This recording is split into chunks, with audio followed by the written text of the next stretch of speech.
गौरी कौवी, तुमने अगर मुझसे शादी नहीं की तो मैं अभी के अभी नदी में कूदकर अपनी जान दे दूंगा। शक्ल देखी है तुमने अपनी? लगता है अभी के अभी कोयले की खान से निकल कर आए हो। मैं तुमसे भला शादी क्यों करूंगी? तो तुम ही बता दो गौरी, तुम कैसे कौवे से शादी करोगी? मुझसे तो नहीं करोगी तो? मैं तो ऐसे कौवे से शादी करूंगी जिसके पंख रंग बिरंगी हो, लाल पीले हरे नीले। तुमसे कौन शादी करेगा कालू कौवे कहे के? ये सुनकर कालू कौवा सोच में पड़ जाता है और फिर वो गौरी कौवी से कहता है, मैं कितने दिनों से नहाया नहीं हूँ, इसलिए तो मेरे पंख काले हैं। मैं अभी नदी पर जाके सुगंध वाले साबुन से स्नान करके आता हूँ, फिर देखना तो मैं कितना सुंदर कौवा बन जाऊंगा।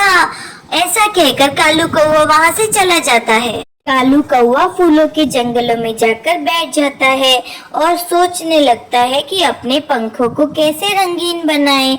तब तक वहाँ पर एक उल्लू आके बैठ जाता है। क्या हुआ कालू, बहुत परेशान दिख रहे हो? मुझे बताओ, मैं अभी तुम्हारी परेशानी का हल बताता हूँ। क्या बताऊँ तुम्हें उल्लू, मुझे तो गौरी कौवी बहुत पसंद है, पर वह मुझसे शादी करने के लिए मान ही नहीं रही। से तो रंग बिरंगी पंखों वाला कौवा पसंद है और मेरे पंख तो काले हैं। अब मैं क्या करूँ? तो इसमें क्या हो गया, अपने पंख रंगीन करने कौन सा मुश्किल का काम है। कौवा बहुत खुश हो गया। उसने कहा, कैसे कैसे उल्लू, कैसे मैं अपने पंख रंगीन कर दूं, जल्दी बताओ मुझे। फिर उल्लू उसे एक उपाय बताता है और वहाँ से चला जाता है। अब तो गौरी कौवी को मुझसे शादी करने से कोई नहीं रोक सकता है। फिर कौवा वहाँ से सीधा टुन्नी चिड़िया के घर चला जाता है और वह टुन्नी चिड़िया से कहता है, चिड़िया चिड़िया तुम कितनी सुंदर हो और तुम्हारे पंख तो उससे भी सुंदर है। कालू भैया ज्यादा मस्के ना लगाओ और सीधे सीधे बताओ क्या बात है। चिड़िया बहन, आपके पंख बहुत सुंदर है, अपने 2-4 पंख मुझे दे दो प्लीज। ये आपके पंख बहुत अच्छे लगते हैं। मैं तुम्हें अपने पंख क्यों दूंगी भला? चलो भागो यहाँ से, आ जाते हैं कहीं कहीं से मुंह उठा के।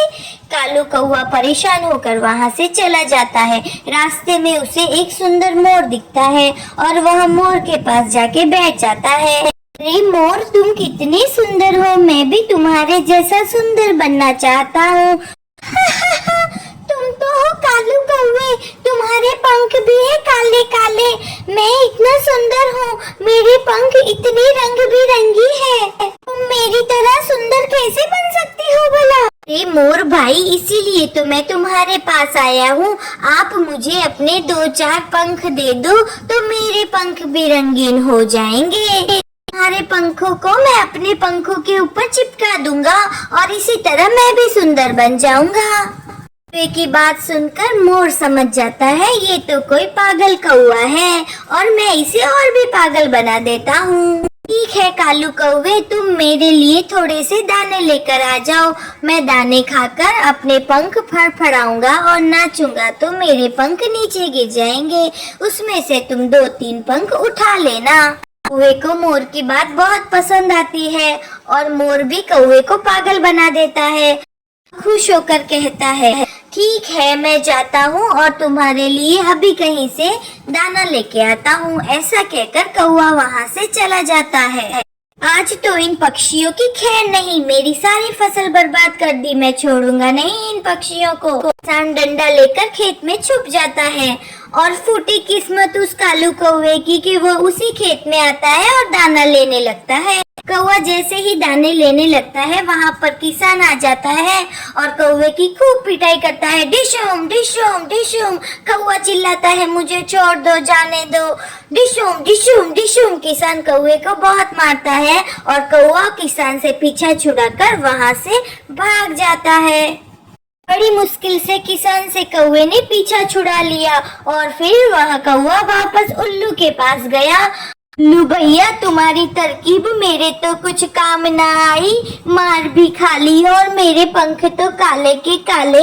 अब मैं क्या करूं? कहकर कौवा जोर जोर से रोने लगता है। अगर आपको हमारी कहानी अच्छी लगी तो हमारे वीडियो को लाइक करें और हमारे चैनल को सब्सक्राइब करना ना भूलें। धन्यवाद।